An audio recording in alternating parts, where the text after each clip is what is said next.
Yo tout le monde, on se retrouve pour une nouvelle vidéo, j'espère que vous allez bien. Aujourd'hui on se retrouve pour une vidéo que vous attendez depuis longtemps dans mes DM Insta tout le temps. Ça spawn partout là, des petits DM là. Mathias s'il te plaît, fais un tuto swerve. Bon, on se retrouve pourquoi aujourd'hui les gars, faire un petit tuto swerve sur une belle ligne droite. Je pense que vous reconnaissez ceux qui me suivent depuis assez longtemps. Ici on vient souvent, on est avec Mathéo derrière la caméra aujourd'hui. Je vous filmerai après, on va parler un peu de tout et de rien dans cette vidéo. Mais on va surtout être là pour vous expliquer comment faire un swerve, comment tenir après un swerve, c'est-à-dire repartir et pas que la roue tombe en freinant, etc. On va vous donner des petits conseils. Mathéo en a, je pense que j'en ai aussi. Je pense qu'on n'a pas la même vision de comment faire un swerve. Chacun le fait à sa manière. Mais moi, voilà, ça fait quand même 4-5 ans que je suis dans la bike life et je pense, j'ai des petites techniques à vous donner. Donc on est là pour ça. J'espère que vous kifferez la vidéo. Avant tout, les gars, le pouce bleu, ça ferait super plaisir. On se dit 2000 pouces bleus sur cette vidéo et je vous fais un prochain tuto.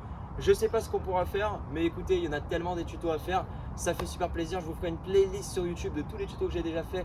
J'ai fait tuto surf, une main, Noël, je sais même pas, j'en ai fait des dizaines. Donc voilà, j'espère que vous kifferez la vidéo et puis c'est parti, on va te dire. Let's go. Bon les gars, regardez, aujourd'hui on se trouve avec mon Big Ripper, avec Mathéo. Let's go, je vous mets son petit Insta. Bon, t'es prêt aujourd'hui? On va leur expliquer comment faire du swerve. Je suis carrément prêt moi. Et les gars, toi t'avais aussi un petit vélo à l'ancienne pour swerve. Un Big Ripper et un Big GT. Ripper. Ah oui, oui. Voilà, donc lui aussi, il a eu une petite carrière dans le swerve. Donc voilà, aujourd'hui, regarde, on a quand même un beau vélo pour pouvoir swerve.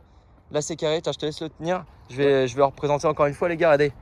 Est-ce que vous voulez un bike check? Quand il sera fini, je vais rajouter encore 2-3 petits trucs. Je pense que ça peut être bien, un petit bike check. Ça peut être cool. Ça peut être cool. Voilà, donc les gars, j'essaie de vous mettre un petit peu des photos. J'ai ouvert mon canal. Il sera dans la description Instagram. Je vous mets des photos des fois pour des fonds d'écran. C'est plutôt cool. Il est très très beau. Voilà, donc là j'ai rajouté la dernière fois la gaine de frein, vous le savez, les stickers, etc. Tout est dispo sur la boutique en ligne. Regardez, des petits stickers holographiques. C'est pas mal. J'ai même pas mis le flash. Regardez, c'est déjà holographique.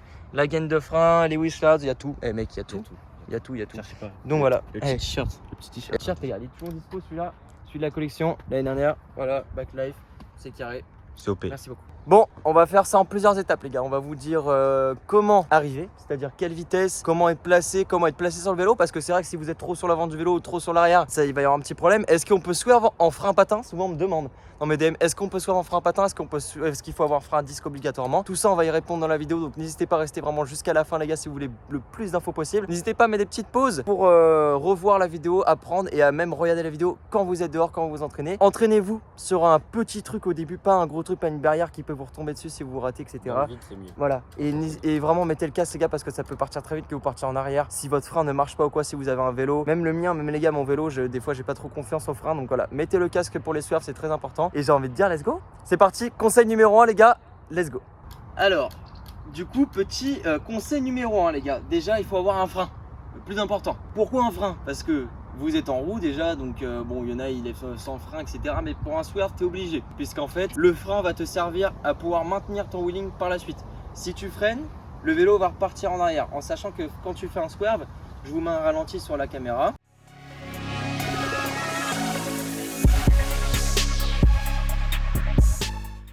Voilà, donc vous avez vu le ralenti. Quand tu fais un swerve, tu vas descendre ta roue avant. Donc pour pouvoir repartir, tu vas être obligé de mettre un petit coup de frein et de repédaler pour la suite repartir. Donc pour ça, vous prenez un vélo avec des pneus fins quand même. Si vous avez des Maxxis, d'autres pneus, il n'y a pas de souci. Les pneus à crampons, c'est un peu plus compliqué. Souvent, là, c'est une question qu'on me pose très souvent. Qu'est-ce qu'il faut comme pneus pour swerve? Les pneus Maxxis sont très bien. Ils sont dispo 26, 27, 5, 29. Ils passent sur la plupart des vélos. On me demande toujours est-ce que ça passe, la largeur, etc. Normalement, ça passe. Et de toute façon, si vous avez une chambre à air qui est un peu plus fine, vous les gonflez pas à fond, ils seront moins larges. Si vous n'avez pas forcément les gars, le budget pour des Maxxis, vous pouvez déjà mettre un seul, que à l'arrière. Ça, c'est faisable. Vous pouvez avoir des pneus à crampons à l'avant d'origine et vous les changez plus tard. Et des pneus donc Maxxis comme ceux-là à l'arrière. Ça, c'est des hookworms. On me demande aussi, c'est les Maxxis hookworms. Donc, c'est quoi la spécificité de ces pneus? C'est qu'en fait, ils sont entre guillemets, on dirait lisses de loin, mais ils ont des petits crampons qui accrochent énormément. Tiens, je te laisse venir voir. Regarde, tu peux zoomer là-dessus. Regardez, ils ont plein de petits crampons qui vont en fait jusque très loin. Donc, c'est-à-dire que le pneu ne s'arrête pas. On peut venir swerve jusqu'ici sans souci. Et il y a les petites rainures pour pouvoir vraiment bien accrocher. C'est les meilleurs pneus. Après, il y en a plein d'autres, les gars. Vous pouvez prendre des T-slicks, etc. Il n'y a pas de souci. Mais sur tous les temps, ceux-là, vous inquiétez pas, ils vous suivront. C'est à peu près une quarantaine d'euros le pneu. Entre 35 et 45, ça dépend du magasin. Donc, vous pouvez, comme je vous ai dit, le mettre que à l'arrière. Mais sinon, si vous n'avez pas ce budget, tout pneu lisse fera l'affaire. Donc, le frein c'est très important qu'il marche bien, les gars, parce que comme je vous ai dit, va falloir freiner pendant le swerve. Là par exemple, je vais venir swerve Matteo. Donc comme ça, j'arrive donc tout droit, je vais être en roue. En fait, il va falloir être droit et d'abord tourner son guidon. Voilà, je vous mettrai des ralentis à la caméra les gars. Quand on swerve, moi je tourne toujours le guidon vers là où je swerve pour pouvoir être plus à l'aise et pouvoir pencher mon épaule vers le bas de où je tourne. Si je tourne à droite, je fais comme ça. Si je tourne à gauche, je fais comme ça. Et en fait, c'est d'abord le haut du corps qui tourne, puis après le bas du corps qui suit avec les pédales. Et moi, faut savoir que je ne pédale pas. Enfin, c'est même mieux de ne pas pédaler pendant le swerve. Là, je vous le dis un peu en fait en mode résumé, mais après, on fera des ralentis, vous inquiétez pas. Donc en gros, vous arrivez, vous tournez votre guidon et vous arrêtez de pédaler. Donc il faut quand même de la vitesse. On est d'accord que pour un swerve, il faut de la vitesse. Il faut. C'est important les gars, n'ayez pas trop peur. Si vous glissez, au pire des cas, bah voilà, vous allez vous égratigner un petit peu, mais il faut de la vitesse parce que sans vitesse, vous ne pourrez pas vous pencher. Plus vous en aurez, plus vous serez penché. Ça, c'est une base à savoir. Il faut aussi avoir un bon sol. Pas de ligne blanche, de sol avec des graviers, un sol, des fois je vous vois swerve dans des forêts les gars, non pas du tout. Il faut avoir un sol lisse comme ça avec un bitume qui accroche, c'est très important. Parce que c'est comme les pneus, si ça va pas, c'est la catastrophe. Et moi la seule fois que j'ai glissé en swerve, c'est à cause d'une ligne blanche les gars, une flèche blanche par terre. Bah, c'est comme les motards ils ont très peur des lignes blanches, donc voilà, on glisse et puis... Et après c'est mort, donc voilà, tout ça, de toute façon je vais vous faire des exemples, on va filmer. Donc de la vitesse, très important, tourner son guidon, mettre les pédales. Ah oui aussi, par exemple, si je crois que quand je swerve, j'ai toujours mes pieds comme ça. Mon pied d'appui le plus haut et je vais venir donc tourner comme ça en swerve. Et quand j'arrive et je viens mettre un coup de frein pour pouvoir repartir vers l'arrière, je repédale et je repars. On va vous montrer tout ça, je vais vous faire un petit swerve là juste devant, il va filmer, je vais vous faire un swerve pour voir. On va mettre au ralenti puis après je pourrais vous donner encore 2-3 petits conseils. Puis si Mathéo tu as des conseils, on leur donnera. Oui, carrément. Let's go.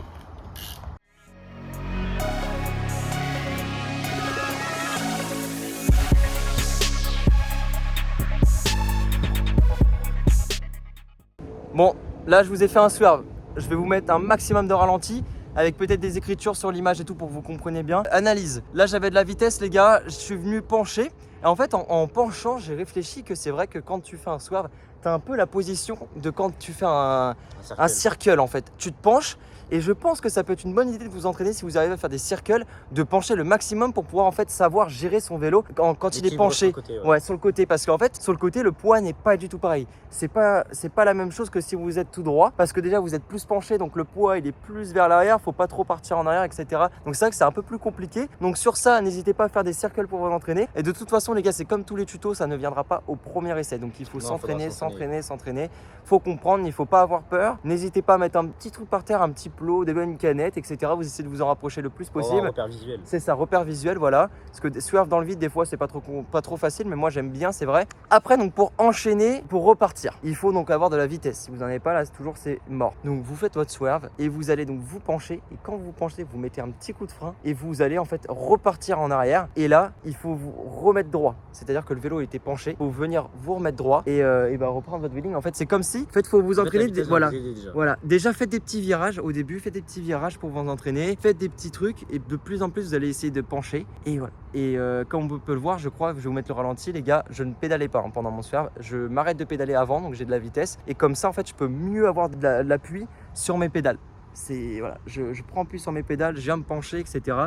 Et voilà, t'as quoi d'autre comme... Au début, faut pas s'inquiéter, les swerves seront pas le plus penchés possible. Oui, bah oui, et bien ça sûr. va venir de plus en plus. Voilà, ça va venir de plus en plus, les gars. Voilà, je vais essayer de vous en refaire. Mais là, on va en faire plusieurs de suite pour que vous voyez bien mon geste. Il va se mettre derrière moi. Comme ça, on va vraiment voir comment je penche, etc. Et puis, de toute façon, il y a plein de vidéos sur Insta où je fais des swerves et vous pouvez voir tout ça. Donc, c'est parti. Là, je vais en faire plusieurs de suite et vous allez voir comment je reprends après mon swerve, comment je me remets. C'est parti.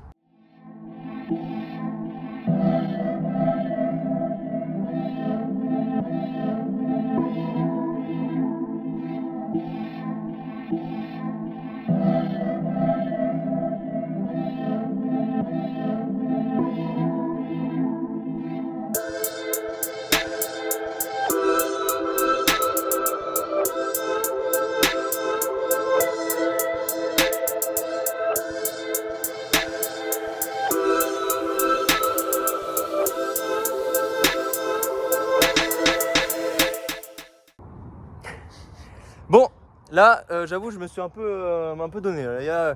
En plus, c'est que du first try depuis tout à l'heure. Ouais. Que du first try. Là, j'ai fait circle, etc. Donc, c'est carré. Là, vous pouvez voir un petit peu comment se pencher en vélo. Après, je sais que la géométrie du vélo fait un peu tout. Là, c'est un SE, donc le cadre est dur. Il n'y a pas de suspension. Avec une fourche, c'est la même chose. Avec une fourche, ça change pas. Il n'y a pas de souci. VTT. Ah oui, vitesse en VTT. Tiens, vitesse en VTT, j'en ai pas parlé. En fait, c'est une vitesse comme vous levez, mais il faut pas qu'elle soit trop dure pour pouvoir en fait reprendre après le swerve parce que vous êtes vraiment bas. Donc, il faut vraiment remettre un coup pour repartir. Mais pas trop petite pour Pas trop petit, moliner. voilà, pas trop moliner, donc faut que vous soyez au milieu quoi, voilà, vous dites au milieu de la vitesse, c'est par exemple si vous avez 8 vitesses, vous mettez en 5-6, voilà, 5 je pense que c'est bien, et ouais, Moi, ça, j'aurais même ouais. dit 6, ouais. Ouais, 6 pour que ça soit quand même un petit peu dur pour repartir, mais ouais, c'est carré. Et bah écoute, là on vous a fait des petits swerves à l'arrêt, et bah là on va faire des swerves, il va me suivre en roulant, et puis voilà quoi. Des petits plans pour vous montrer, Des petits voilà. plans, j'essaierai de vous mettre des ralentis, etc. C'est vrai qu'il n'y a pas trop de conseils à faire, en fait, c'est vraiment de l'entraînement. Mais je vous ai quand même donné des petits tips de quoi prendre comme produit, comme, ouais, les trucs comme ça. Donc, essayez de prendre des freins hydrauliques, que vous soyez en patin. C'est vrai que souvent aussi, on me demande dans les DM, je savais pas qu'il y avait des patins hydrauliques, etc. Hydraulique, en fait, les gars, c'est un type de frein, en fait, c'est parce qu'il y a du liquide à l'intérieur. Donc, tout frein peut être en hydraulique. Il y a pas de, c'est pas en fait un frein à disque hydraulique, c'est qu'il y a du liquide dans le circuit. Et pareil pour les patins mécaniques, c'est qu'il y a en fait un câble, un fil. Donc voilà, c'est juste ça en fait, pourquoi c'est hydraulique. Et donc hydraulique ça freine mieux parce que c'est plus réactif, parce qu'il y a le liquide. Enfin, voilà quoi, c'est juste mieux avec le liquide. c'est carré. C'est parti, je suis KO, mais on va faire des swerves à fond les ballons. Let's go. Mec, il va falloir dire doucement qu'il faut mettre un pouce bleu. Mettez un pouce bleu, abonnez-vous, activez la cloche. Let's go les gars. Faut pas le dire, mais pouce bleu quand même. Comme ça. Je te vois si t'as pas mis. Ouais, on te voit. Parce qu'on sait les gens qui regardent. Hein. On vous voit derrière. Bon, let's go. Let's go.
Voilà, ils sont beaux là. Reprends. Voilà. Eh les gars, c'était dur cela. La fin de session. Même mon pneu il en peut plus. Il est à bout. Il est à bout. C'était incroyable les gars. Je vais vous faire l'outro tranquillement et puis voilà quoi. Et en plus il fait chaud aujourd'hui les gars. Ils annonçaient 30 degrés, ça fait longtemps qu'on n'a pas eu ça. Ça fait 2 mois, il fait 18, il pleut. Là, ça fait du bien. Ah, ça fait du bien. Ça fait du bien. On transpire et tout, c'est important les gars. Faites du sport à fond, on le dit. On n'a qu'une vie, faites du sport. Moi, je dis oui. Ouais. Même si c'est un petit peu par jour, même si c'est 30 minutes de marche par jour, c'est très important les gars. C'est mieux que rien. Regardez, on est mort. Donc voilà. J'espère que vous aurez super kiffé cette vidéo vraiment. J'ai donné de mon moi-même pour la faire. C'est vrai que ça faisait longtemps que je n'avais pas roulé les gars. Je suis en train de reprendre là, comme vous pouvez voir, je fais des steps, je fais des swerves, je fais des tricks. Vous allez pouvoir voir sur mon Instagram, je vous le mets en bas de l'écran. Je vous mets celui de Mathéo aussi, n'hésitez pas les gars. On se remet à fond, ça fait plaisir. On y va doucement, mais on s'y remet. Donc c'est ça qui est le mieux. Comme ça on se rouille pas. Comme ça voilà, on se rouille pas, on se fait pas mal. C'est le plus important, on est toujours là pour faire des vidéos. Donc j'espère que vous aurez kiffé les gars. On se retrouve pour une prochaine vidéo. C'était Patrick, c'est la prochaine.